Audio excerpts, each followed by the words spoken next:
This person died in 2014 at the age 82, and he's a man. Okay. He grew up in a Middle Eastern immigrant neighborhood of Detroit. Not Johnny Cash. Okay, you said not Johnny Cash. Okay, let's keep going. He embraced corniness as Vietnam-era cynicism peaked, but his format struck a chord. So is he a comedian? Is it Bob Barker? I don't think Bob Barker's a comedian. In fact, I don't even think Bob Barker's dead. He had a cameo in 1984 Ghostbusters, in which he played himself. Oh my gosh. It's not Leslie Nielsen, right? It's not Leslie Nielsen, but that's not a bad guess. His biggest role off the radio was in the TV cartoon series Scooby-Doo, Where Are You? The movie? TV cartoon series. Oh, I don't know who the voices were for that. He retired in 2004, handing over duties to Ryan Seacrest.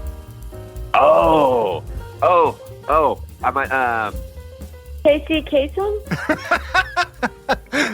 Today's dead celebrity is Casey Kasem. It is? In Hollywood, this is Casey Kasem on American Top 40. We're counting down the biggest hits in the USA on our way to the #1 most popular song in the nation. I'm Casey Kasem. Now, one more time, the words I've ended my show with since 1970. Keep your feet on the ground and keep reaching for the stars.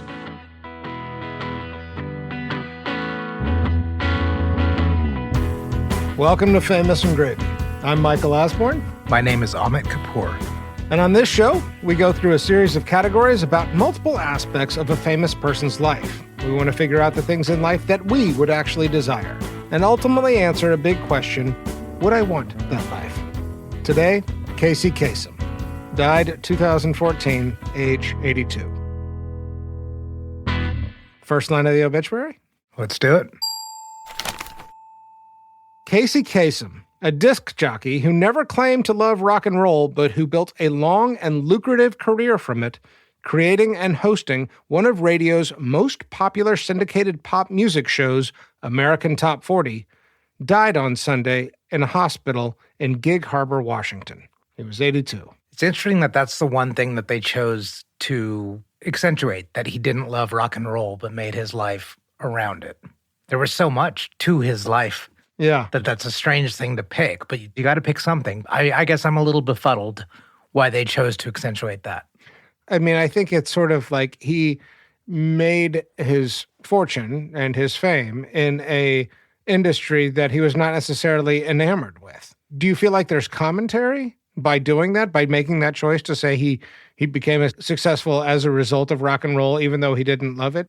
Yeah, it seems like the author of the obituary is a rock and roll enthusiast who doesn't like that somebody who didn't embody and love rock and roll was so much of the voice of it. Yeah. Do you think they should have mentioned Shaggy? Yeah.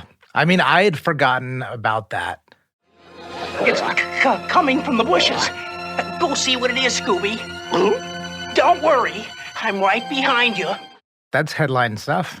So does that feel like an omission here? Because I feel like whenever we go through the obituary, we're looking at the verbiage, we're looking at the expansiveness, how much do they capture the whole life, which includes omissions, right? Is there something they missed? Yeah. As well as cleverness and economy, how well the one sentence does the work of in a tight way. Yeah, to me, being a chief character of Scooby-Doo is more important than the fact that he may not have loved rock and roll. It's also his take, by the way. There's Casey's take himself. Casey has said, that it was quoted in a New York Times article, I think from 2007. He said, years from now, Casey Kasem will be long forgotten, but Shaggy is going to live on. Yeah, I saw that in my research. So he wasn't lying about it.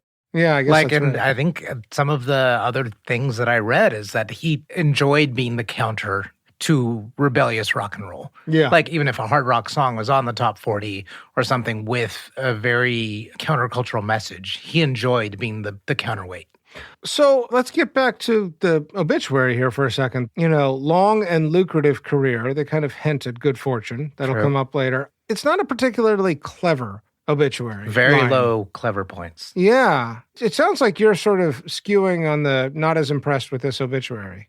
No, I'm not. And I think the reason that we choose New York Times obituaries for our show is because they tend to wow us with their cleverness or their brevity or lack thereof. At least 15 pieces of flair. Yes. And I don't think it did it on any of them. This just sounded descriptive with one possible grudge. It also doesn't get at the drama that surrounds his death and his end of life, which I know we're going to get into as well. Yeah. Do you think that's appropriate? Was that another omission? First line, I don't know. What we look for in the first line and the reason we choose the first line is because of the summation. Yeah. And I don't think it's that important in the summation of the public Casey Kasem. I do think, like, they describe him as a disc jockey. People still obviously listen to terrestrial radio, but I wonder, I don't even, like, if you were to poll millennials and younger, I wonder if they would know what DJ stands for. No, probably not. And if you told them disc jockey, they would. There's probably something very offensive about it. You think so? Yeah. Because the word jockey? Anything jockey tends to be. Has jockey been canceled? I would imagine. What does it mean? I think of like the little guy on the horse. No, but I mean, look who you're sitting in front of. This is like the 80s insult to my people was to call us camel jockeys. Oh, really? Yeah. I guess now that you say that, yeah. Sorry. You should have been on the same playgrounds as me, Michael. I guess I should have. I felt like that didn't happen that often. It would have been if we'd grown up in the same town. But yeah. But that term, that's interesting. So that's I'm just bringing that in, but that's my association with jockey being a pejorative. That makes sense. So you hear the word jockey and you think of the pejorative camel jockey. I mean, I think of a few traumatic moments probably in like elementary school, yes. Wow. That's is an education moment for my white ass. This is good. This is good. I need to hear this. I won't use the word jockey again. And let's not entirely irrelevant to my experience. Let's not forget Casey Kasem was Lebanese American. Yeah. I mean, I am Indian American, but we share a pretty similar complexion. You might both have received that insult on the playground. I don't see how growing up in 1930s America, if that slur existed back then, how he couldn't have received it. Yeah. But I don't know. I don't know the origins of it. Wow, I didn't think we were going to talk so much about the J word. I'm not even going to say it anymore. Well, let's grade it. What do you think? I'm going to go 4 because... I think that's high based on... I think you always bump up a point or two. I think you should go lower based on how negative you were on this. No, I'm not going to be forced into this, Michael. All right. It was still a summation. I don't think it was inappropriate. I don't know what a 1 or a 2 is for you now. On obituaries? Yeah. Have I given any? That's my point. Yeah, I guess it would have to hit me in a certain way. The way I look at a 4 is it's pretty bad. That's getting a 40 on a test. Okay. But where are you? Where are you going to score it? I was going to say 3. Okay, and that's so vastly different from my 4. Well, I see more positive here. I do think the summation is good. This is not Kenny Rogers. Kenny Rogers I'm still pissed off about that one. They captured the really high and important points. He was on the radio. He had a long and lucrative career. I think he is going to be, or should be, at least when he died, remembered for American Top 40. And I think that should be elevated above the Scooby-Doo voiceover, because he lent his voice, but he didn't necessarily like design or write the show. I think in terms of comprehensiveness, good. It did not have 15 pieces of flair, so I'm a little disappointed in the verbiage. So it's a low score. It's sub-average. I don't think of it as a 40 on a test. I start with the number 5. Is it better or worse than average? But if you're a journalist, you should be ashamed of yourself. If you're getting a 3 or a 4 from either of us. I think so. I would have loved to have heard something about his voice here and the richness of it, the way that he seemed to just reach through the microphone and literally speak to people so that you heard that voice and you were right there with him. I mean, it was transcendent. I'm Casey Kasem. Among these 40 top acts of the 80s, we have 18 groups. 12 of the groups are either American or part American. And we're up to the biggest of these. And to not have mention of that, to just call him a radio DJ, belittles, I think, what was an incredible God-given talent. Yeah. So either way, a 3 and a 4, we're disappointed. Indeed. Okay. Shame on you, New York Times. All right. Onward. Let's go on to the next category, 5 things I love about you. Here, Amit and I worked together to come up with 5 reasons to be talking about this person. I'll just say, and I don't know if we want to include it, but to me, the voice is number 1. It's so good that I don't know if this is a career that can ever be replicated. The richness of it is incredible. Yeah. So I'm going to go ahead and steal that one for number 1, if you don't mind. I'll agree with it. I'll high-five you on it. It's a very imitated voice, but no one else can ever have that. Like, he has just cornered that off from our conscious for several generations. Well, I took a stab a second ago trying to talk about what works about it. If this is a quality that not necessarily everybody is given, we all only have so much control over our vocal range. We can go to speech therapists, we can learn to sing, we can take voice lessons, we can practice diction, we can practice enunciation and that sort of thing. I don't know. I guess I just want to shine a light on that quality and the importance of like voice as instrument, as something that is desirable. Even if you don't have Casey Kasem's God-given voice, like you can make your voice better. And I think that that's a powerful, great thing to do in life. Yeah, I think there's something about it that makes it sound like an announcement, but everything is an announcement.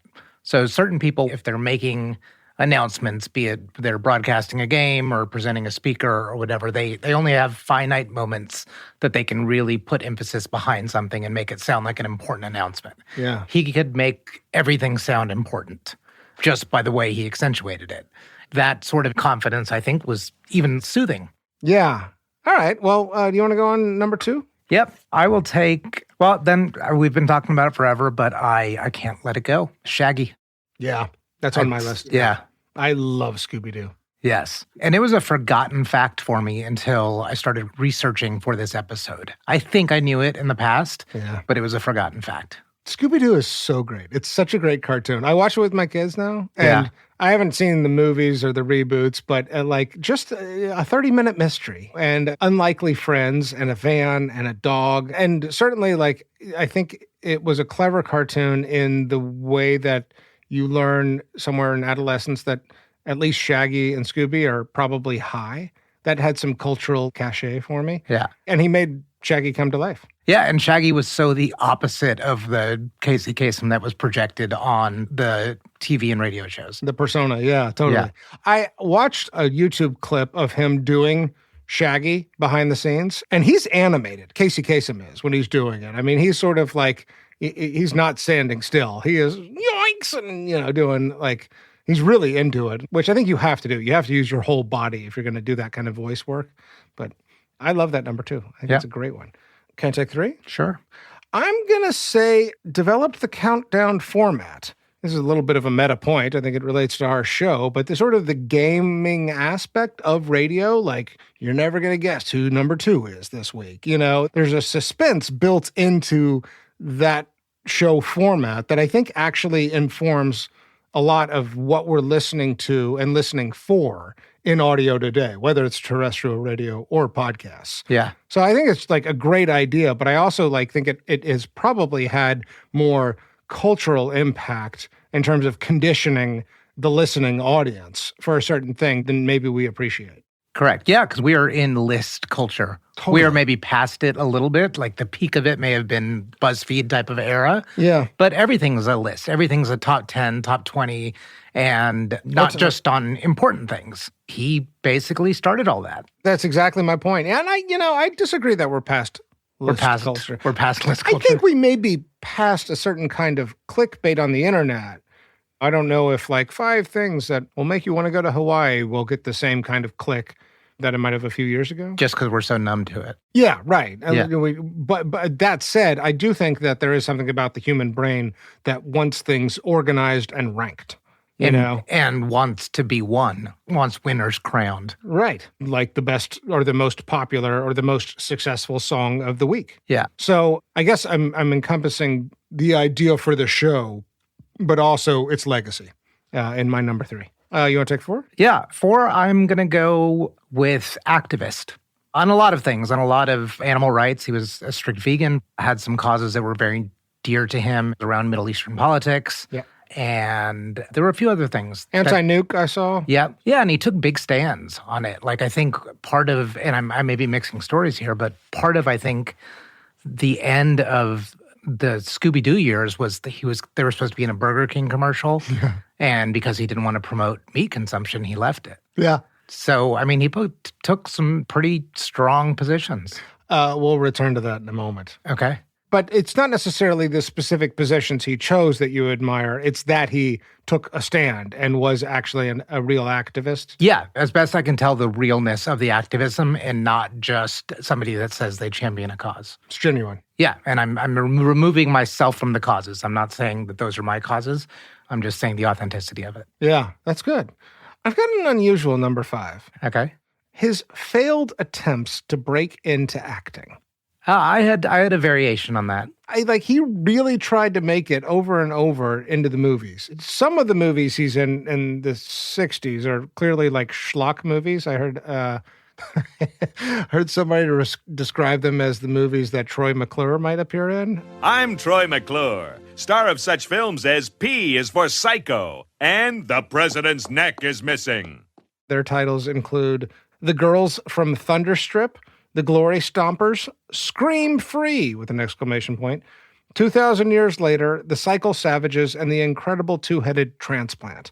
I love that he just kept at it, that he worked his way through the radio circuit. He was in Michigan, and then he was in San Francisco, and he winds his way up in L.A., and he's like trying to get into acting and not giving up, and gets into voice work and still continues to try and get on the silver screen. I think his dream was to be an actor. Yeah. And I think radio is a pretty good second best. But that he never totally bailed on that, I admire the failed attempt.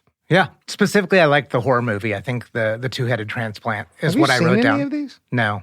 But yeah, I like that part of the story. It's so LA. It's so America. Well, and gets back to his signature tagline. What is it? Keep your feet on the ground and keep reaching for the stars. Like, he lived that, you know? He was doing that. That's what this is all about.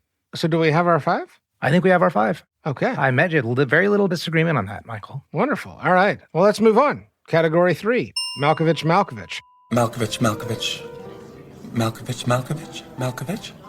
This category is named after the movie Being John Malkovich, in which people take a portal into John Malkovich's mind where they can have a front row seat to his experiences. I want you to take this first. It was hard because I was looking for something very deep or very representative of the various eras he lived through. Yeah. But I landed on playing myself in Ghostbusters. That's good.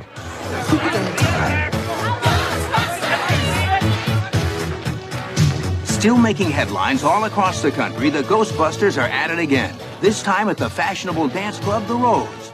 I just think it's the playing yourself. There is a coronation for that, and I think that was a big budget movie. They obviously didn't know how big it would actually be, but you can tell they put a lot of resources into it. Yeah. And if you are plucked out to play yourself in something like that, you are being crowned as a pillar of culture. My memory is that his cameo is sort of like in the mix of a montage as the Ghostbusters are sort of gaining more notoriety around New York City because they're so busy, and that the Ghostbusters being mentioned by Casey Kasem in the movie is actually a mark of how well known the Ghostbusters themselves are becoming. Is that correct? Correct. But that's the compliment I'm talking about, is that the studio is saying, you, Casey, are the culture maker. Yeah. Right? So you, Casey, are going to be the person we're going to have on screen to acknowledge that our characters, the Ghostbusters, are officially part of ascending culture. He validates the Ghostbusters. He validates the Ghostbusters. I like that. I struggled, too, with a Malkovich moment. I still haven't made a decision, actually. I've got 2. Okay. You mentioned the Burger King ad. So he walked away from the character of Shaggy when he was asked to do a Burger King ad in the character of Shaggy, and as a vegan, he wouldn't do it. He eventually agreed to come back and do Shaggy only if they made Shaggy a vegetarian. Oh, yes. I like the idea of him in the negotiating table saying, here's where I draw the line. I come back, but you're going to make this cartoon character vegetarian. And by the way, I read that Shaggy is the first acknowledged vegetarian cartoon character. That was a sort of like claiming of the character and his stamp on it. It's a little bit of a power grab. And that he drew that line there. And he won. I mean, that's huge. It's courageous, but it's also, I mean, that's, again, I'm going to use the word, that's culture making. Yeah. No, that's true. I think I really like that you're using that phrase because that is what he's doing. I mean, he is a culture maker. Well, I'm going to go with that one then. My other one was, are you aware of his hot mic moment? Hot mic, well, like meaning that the mic is on and he's doing, like, saying things. Yeah. Yeah, he had a few of those. I saw that he's like yelling vehemently at staff while the mic is still on. That's what I meant. It's not a hot mic moment. Thank you for, there's a YouTube clip that compiles his hot mic moments. Have you listened to it? No. All right, I'm just going to play a little bit of it. Okay. We're up to our long-distance dedication. And this one is about kids and pets and a situation that we can all understand, whether we have kids or pets or neither. It's from a man in Cincinnati, Ohio. And here's what he writes. Dear Casey, this may seem to be a strange dedication request, but I'm quite sincere, and it'll mean a lot if you play it. Recently, there was a death in our family. He was a little dog named Snuggles, but he was most certainly a part of... Let's go start again. From coming out of the record. Play the record, okay? See, when you come out of those up-tempo goddamn numbers, man, it's impossible to make those transitions. And then you got to go into somebody dying. You know, they do this to me all the time. I don't know what the hell they do it for, but goddamn it, if we can't come out of a slow record, I don't understand it. Is Don on the phone? Okay, I want a goddamn concerted effort to come out of a record that isn't a fucking up-tempo record every time I do a goddamn death dedication. Now, make it, and I also want to know what happened to the pictures I was supposed to see this week. This is last goddamn time. I want somebody to use his fucking brain to not come out of a goddamn record that is that's up-tempo, and I got to talk about a fucking dog dying. That is genius. Yeah, I mean, it's not. It's there's a lot of these. That is funny. That is humanity. It is humanity. The reason I chose it as a Malkovich moment is that I think when you lose your temper, you're telling yourself a story about how you've been wronged somehow. Mm-hmm. It's ultimately sort of a pity party. Yep. I kind of want to know who's at fault for this. He's blaming, near as I can piece things together here, he's blaming his producers for the song that's a lead-in to a death dedication about a dead dog, and that he is being asked to create the emotional connective tissue from one song into this dedication. Yeah. And he's pissed off about it. That set him off that day. I just want to know what was going on in his head. Like, what was the trigger? Yeah, not just what was the trigger, but what was the story he was telling himself? They're trying to screw me over. They're trying to make me look bad. Or they're trying to ask me to do something I can't do here, which is make this dedication to a dying dog, Snuggles. Yeah. Or it's like, are you fucking with me? Maybe, right? I guess that's what I want to know. I kind of want the lead up to what is the narrative going on. This is the thing that sets him over the edge. And he has a temper. This comes up later. In fact, not a bad segue into our next category. Well, then let's do it. All right. Next category, marriages. How many? Also, how many kids? And is there anything public about these relationships? There's lots of public things about these relationships. Yeah, this is going to be a hard one to talk about. Yeah, we're going to have to work hard to be concise about this. Let's take it easy with the first marriage. Okay. First marriage, wife number 1, Linda Myers in 1972 to 1979. So Casey was age 40 to 47. That's pretty late marriage. That's what I thought. He was a little bit older. 3 children in those 7 years. I tried to find out information about why the marriage didn't last, and the only thing I found was that his first wife said it was his temper. Oh. Now, worth knowing, 1972, American Top 40 launches in 1970. So he's had his flirtations with Hollywood, and he is now beginning his rocket ship rise on terrestrial radio, on FM radio. Yep. And I think that's noteworthy about when he gets married. So I just wanted to mark that. All right, wife number 2, Jean Thompson of Cheers fame, from 1980 to his death in 2014. So Casey was aged 48 to 82. She, at the time of marriage, was 26, so 22 years younger than him. They had 1 child. And one random fun fact, according to Time magazine, they were married by the Reverend Jesse Jackson. I saw that. Isn't that great? Do you want to try and do the succinct version of this? Well, I mean, there's just the last several years of his life since he was diagnosed with Parkinson's. It's not Parkinson's. It's Lewy body dementia. It's like Parkinson's, so it is a degenerative disease. He did eventually lose his voice, and for a man whose whole trade was his voice, that was tragic. But he gets the diagnosis somewhere around 2007, and I think the last 7 years are troublesome. Yeah, so basically there was a rift between his children from his first marriage and his current wife, his second wife. Yeah. The children basically accusing her of, or not even accusing, she actually did block access to him, and that he was being mistreated or possibly like his death was being expedited in a certain way. Well, and actually, I think it was the other way around. I think that he had signed something in 2007 saying, if I get to a place where life's not worth living. Yeah. And she wasn't honoring that. That's correct. So this dispute emerges between the children of the first marriage and the second wife, their stepmother, essentially. There are several lawsuits, judges, and all involved. It's not a little family dispute. No, it explodes into a sort of immediate debacle. There's all kinds of news reports about it. I mean, I would say this was such a big deal that in doing the research for Casey Kasem, I did not know about any of this at the time. Did you? No, I didn't. Yeah, this is not the kind of thing I pay attention to, I guess. But it's got a whole, missing Richard Simmons element to it, right? Totally. It was such a big story that it was actually hard to find out information about Casey Kasem's life not related to this drama in the last 7 years. Yeah. I mean, the judge is saying at one point, you've got to give the kids access, and then Gene Thompson takes him out of state. Yeah, moves him to Washington State. Right, which is ultimately where he dies. And so, and very contentious. And eventually, the lawsuits continue after his death. Yes. So this is all in the marriage category. I felt like we had to talk about this. There's also this one really weird incident about the meat throwing. Did you see that?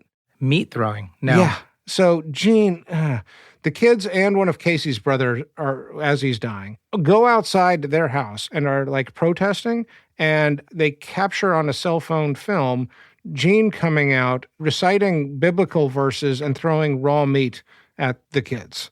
It's weird. It's a weird video.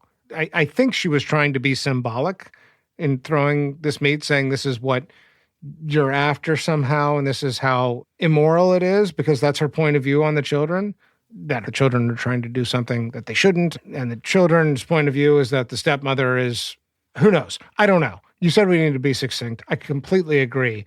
I don't know what the truth is. That's sort of my point. And I don't know what to make of this. I think that we have... Why is the marriage category always so goddamn problematic, Amit? I think that's a separate question, but I think the key element here for me is there's not seemed to be a graceful transition for the children becoming stepchildren to the second wife. I think that's very clear. There's a lot of people out there that we see that have multiple marriages, children from separate marriages, but they seem to still compose a family unit. Yeah. And that does not at all seem apparent here. Obviously not. I mean, you look at just the marriage record for Casey. He was married for 7 years with a woman, had several children, didn't work out. She said he had a temper, and that marriage ended. Fine. He's with the same woman, the second wife, for decades afterwards, right? And in the abstract, I like that. But I also agree that whether marriages end in divorce or not, that I do want my definition of family to be broad enough that anybody who might call themselves a family member is welcome at the table. And that did not happen here and was not happening here. And is a decades old, we don't like stepmom, and stepmom doesn't like the kids. Yeah, if what we're after is to figure out what is good and what is desirable, I think having your own biological children despise your current wife does not seem to be good. I think let's leave it at that. Yeah. All right. Going to the next category, category 5, net worth. What'd you find? Top 40 times 2. Is that correct? 80 million. 80 million is what I found. 2 million for each song on the list. Well, I don't think that's where the money came from. I think it came from Scooby. Yeah, well, and the voice work. I mean, he also did the voice of Robin. There was a Transformers thing. He was doing commercials as well. I mean, voice of NBC. He did a lot of voice work, and that seems to be where the paychecks were coming from. Yeah, but I mean, a TV show as well as a syndicated radio show, there's a lot of royalties coming in. I don't know. I haven't cracked open the books. I have no clue. But I would just guess. So they said at some point, the top 40 radio show was syndicated on like 1,100 stations. Yeah. And if it's a weekly show, that's even if it's coming in as pennies or dollars, it's adding up. Well, right. And this is obviously when FM radio used to be significantly more important. How do you feel about the number, though? Higher than I expected. Yeah. Yeah. I got to say I'm okay with it, only because I do think I am so impressed with his voice. It's like the voice of a great singer. It's like a great, and somebody's like an incredible guitar player or something. I mean, it is a singular, God-given talent, but I think also one he honed.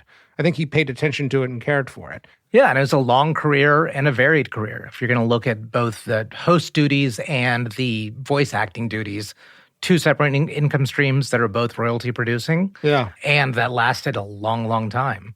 Yeah. So while it may have surprised you, now that I sort of dissect it, it doesn't surprise me. That's how I felt as soon as I started thinking through it.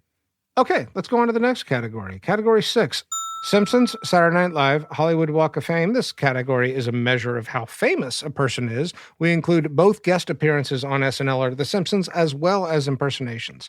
I have something happy to report. Yes. He hit all 3. He did, the he trifecta. He hit all 3. So Triple crown. Triple crown. With The Simpsons, in season 3, there's an episode where Bart fakes being stuck in a well, and he throws a little tape recorder. I remember that. Yeah, because that was modeled after the Baby Jessica in Midland. That's exactly right. Yes. And there's a song created during the episode called Sending Our Love Down the Well.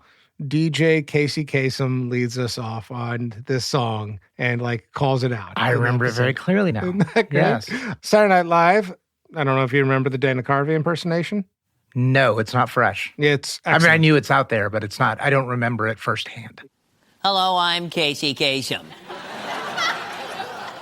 Tonight in the #1 spot, a little song for a good cause. A cause most people don't even think about. And then he also had a Hollywood Walk of Fame by 1982, which I thought was because kind of the show? Actually unclear. Or it could be the Scooby. I watched this 1983 tribute where I don't know. I don't know why he would have gotten but he had the start by 1983. Yeah. So somehow he got it. So clearly famous. I did do what I call the Brandon test, where I said to the 22-year-old production assistant I have, do you know who he is? Brandon did not know who Casey Kasem was. And then I asked my 36-year-old friend who's like, oh yeah, absolutely. So somewhere between 22 and 36, Casey Kasem's fame has tempered off. It parallels where syndicated programming kind of dries out. Yeah. So anyway. So that's a lot. Plus all of these appearances in various things. Right. Yeah. So a famous man. A famous man. Married by Jesse Jackson. That's right. Yeah. That's right. Who he also campaigned for. In 88. That's right. All right. Category 7. Over-under. In this category, we look at generalized life expectancy, the year that this person was born, to see if they beat house odds as a measure of grace. He had to have. He was born in 1932. Life expectancy was 61. He made it to 82. So 21 years.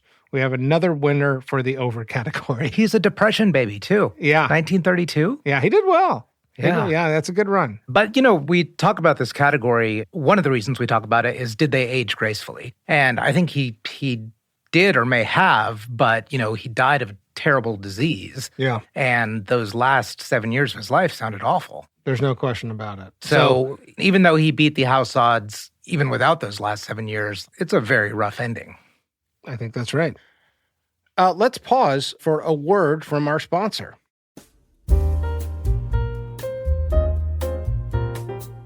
So, Michael, we each do our own set of research as we prepare for these shows. Mm-hmm. I notice you always reference a biography, and you have a paperback biography with you as we come to studio. Yeah. So I am to assume that you're getting these from some online megamart. Is that correct? No, not at all. The first thing I do when you and I decide on our next dead celebrity is I go and find out, is there a biography on this person, and is that biography available at Half Price Books? There's a store right up the street from me an actual brick and mortar store where I can walk in. And I go there to find out, do they have a biography for our next dead celebrity? But I always wind up picking up more books. I go through the children's section.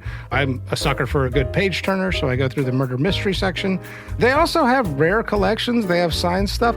I don't know how this sounds to you, but I love the smell of half-price books. It's got that old book smell. I do. I like that too. Isn't that a great smell? Yeah. And you know what?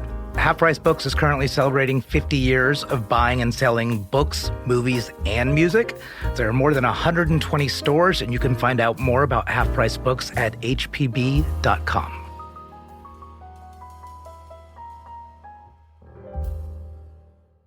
All right. Thus far, we've gotten after the relatively easy to obtain public information. The next series of categories are going to be introspective questions where we try and think through what it would have been like to have been this person. The first category here is man in the mirror. What did they think about their own reflection? Did Casey Kasem like his reflection? I think so. What makes you say that?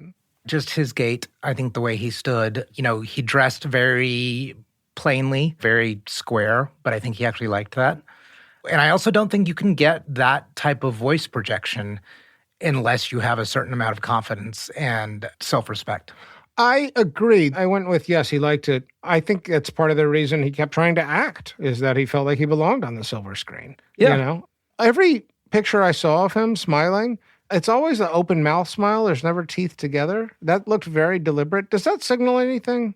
Does a closed mouth smile or smile with just teeth versus the kind of let the jaw hang, does that signal anything to you at all about That's a great question. In my interpretation, it's just one factor in a compilation of a lot of things that about a person's smile. Interesting point, though. I was kind of surprised to find that, when I became familiar with the show, probably in the 80s, he was in his 50s. Yeah. And, he looked good. So I think he was a pretty, fit, just good-looking man. Not only that, I also think that his interest in health and wellness as a vegan, I think that he seemed like body conscious to me, All right, let's go on to the next one. Outgoing message. You have reached the voicemail box of... Like Man in the Mirror, we want to know about how somebody felt about the sound of their own voice when they heard it on an answering machine or outgoing voicemail. Would they have recorded it?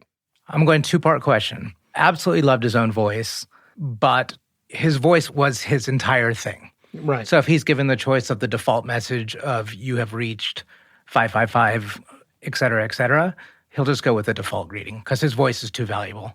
He's not going to hand it out, where you can just call and anybody can hear the Casey Kasem, you have reached my house.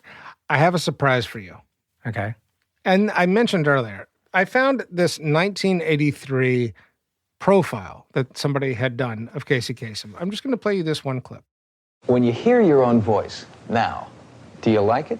He was actually asked, do you like your own voice?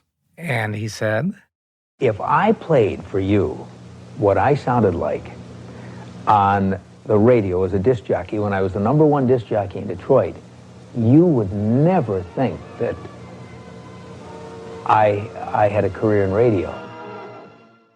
He ducks the question. Really disappointed. I found out, I'm like, I'm going to get to show this off, and we actually have data for once. Yeah. I think he loved it. I'm good with that. I think he loved it too. Let's move on. Next category, regrets, public or private. What we really want to know is what, if anything, kept this person awake at night. Got a handful of things here. Yeah. We mentioned that he was a vegan and that he quit Shaggy in the mid-90s. When asked to do a Burger King commercial, he returned in 2002, insisting Shaggy be a vegetarian. So I don't know if that's a regret, but it's sort of like, what am I lending my voice and my power to? But that sounds like a triumph, though. Well, ultimately, but, he walked away. I mentioned, I think already, that he said to the New York Times, this was in 2004, they're going to be playing Shaggy and Scooby-Doo for eons and eons, and they're going to forget Casey Kasem. That made it sound like he had a little bit of a conflicted relationship with this Scooby-Doo character in terms of legacy. Maybe not, but I read a little bit of regret there. The last one that I have in the public category is he did run into some controversy in 1991 when a CD was released that included profane remarks he had made on tape dismissing the band U2. He said these guys are from England. Who gives a shit? I wonder about some of these, like what was caught on microphone moments. Oh, it's not that he didn't say Ireland. That's not the regret. You're saying that he actually said England. Yeah, Okay. Right.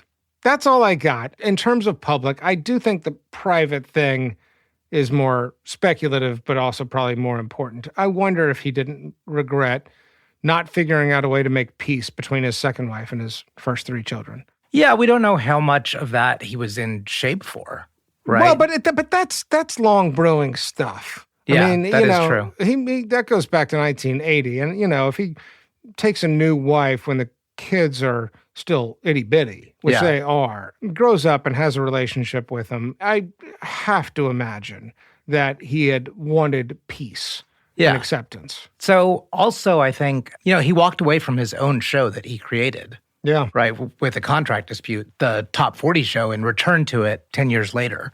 So I've got to wonder if he regrets that, the walking away and not having the just pure continuity of his career. I think I would be bothered by that. It's a very Steve Jobs, like Casey Kasem and Steve Jobs, there's a lot of parallels with like that, even though Steve Jobs didn't walk away, he was fired. And then like triumphant return and the temper tantrums. The other one I wonder about, and this is probably me wondering more than you, is the name. He's known as Casey, right? His Lebanese identity was very sort of non-public. Yeah. He didn't go by his birth name because, he wouldn't have had the career he had. Yeah, Kamal Amen Kasem. Yeah, but I'm just saying as a larger theme of being perceived as so mono-American by so many. Yeah, that's a really good call. Yeah, I got to say, this actually informs the next category for me. Can we go on to the next category? Yeah. Boy, this feels like it's in order. The next category is good dreams or bad dreams. And this is about look in the eye. Did he have a haunted look in the eye? I'm going to say bad dreams. I'm going to go bad dreams also. I think the temper tantrums, that's indicative of something. He was somebody that went to war as well. He was in Korea. Yeah, there's obviously anger and fear built in there. So we both are pretty resolutely in agreement about bad dreams here. Yeah, I don't think he necessarily had the look in the eye that looked haunted. I saw it. You saw it? I felt like I saw it. I felt like there was just something being covered up there. Yeah. But I just think there being 2 people or possibly 3 people. You have like the all-American dad type hosting the show. You have somebody very prone to anger, and you also have the immigrant child. Yeah. And there's kind of these 3 floating out there. I'm not saying it's not justified, but I saw something haunted. Yeah. Haunted is a cruel word. We need to come up with something better. Haunted's fine for now. I saw pain. Pain. I saw pain. Pain's good. Yeah. No, pain is not good. But no, it's a good word. Pain's a better description. Haunted makes it seem like a victim or something. But I saw pain. Yeah. All right, second to last category. Cocktail, coffee, cannabis. This is where we ask which one we would most want to do with our dead guest. This may be a question of what drug sounds like the most fun to partake with this person, or it may be what drug would allow access to a part of them that we're most curious about. I want to unlock with the cannabis. Interesting. Yeah. What are you after? I want to hear the natural voice. Yeah. One. Yeah. There's a fighter inside of him, obviously. Yeah. With all of these causes that he has taken up. He has the very strong positions. And there's a deep thinker inside, but the public Casey I knew is so different from that. And so I just feel like that's the quickest access to the disarming of Casey Kasem. It's a great answer.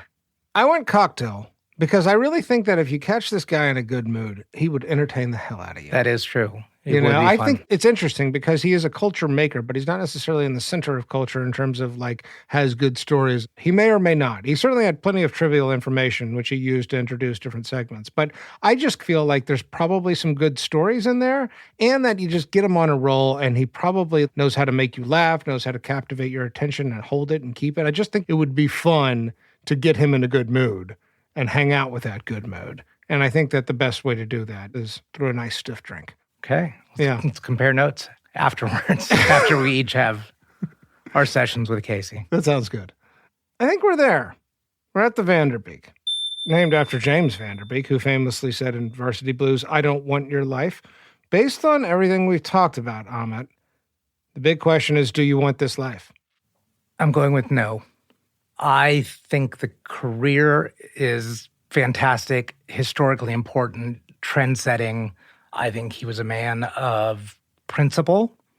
What I cannot get past is the suffering in the end.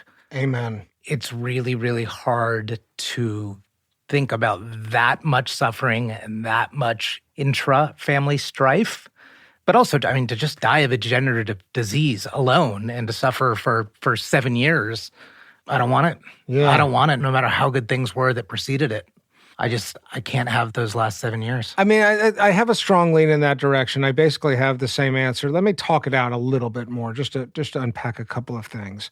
Because I do think, like, look, death is scary no matter what. I don't want to die of a degenerative disease. I'm not sure I want to die of anything, but it's inevitable. And I don't think we just necessarily get to choose our death, right? The more troubling aspect is who was caring for us and how, and that we were not well known enough to those who ostensibly loved us so that they could all come together and agree on how to die. At the same time, I don't want the conclusion of whether or not a life is good or not to be based only around the death.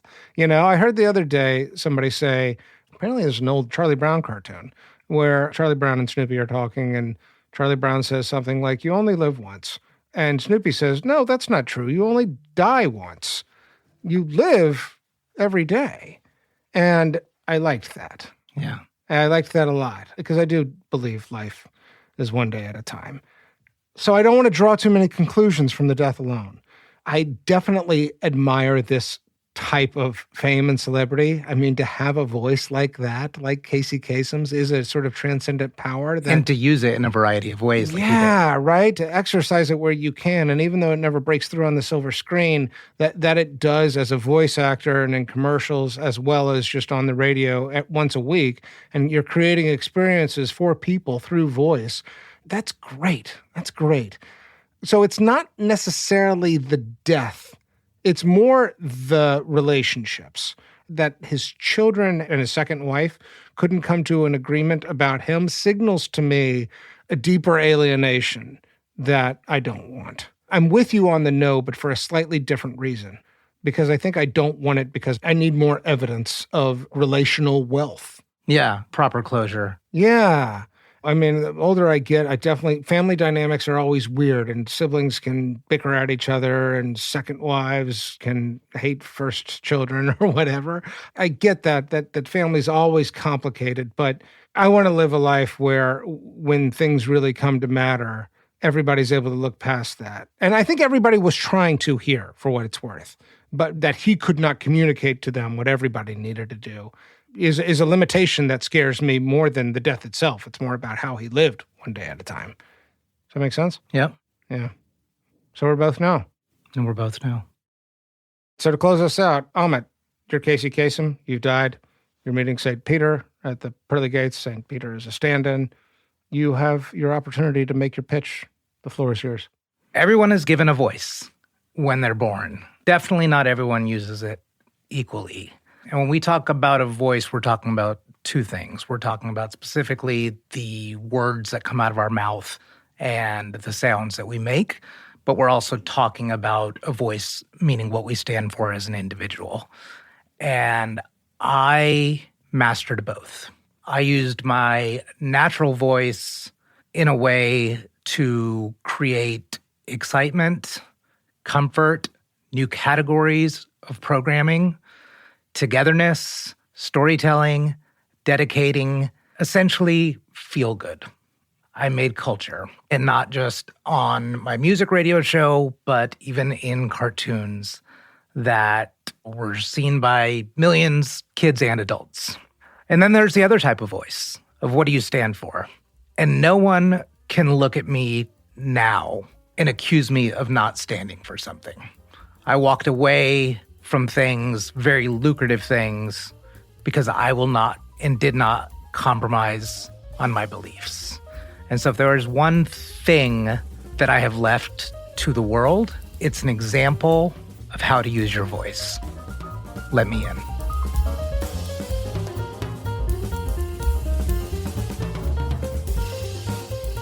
Thank you for listening to this episode of Famous and Gravy. If you're enjoying our show, please go to Apple Podcasts to rate and review. You can sign up for our mailing list at famousandgravy.com, and you can follow us on Twitter at famousandgravy. Our show was co-created by Amit Kapoor and me, Michael Osborne. Mixing, mastering, and sound design by Morgan Honecker. Graphic design by Brandon Burke. And original music by Kevin Strang. Thank you again for listening, and hope to see you next time.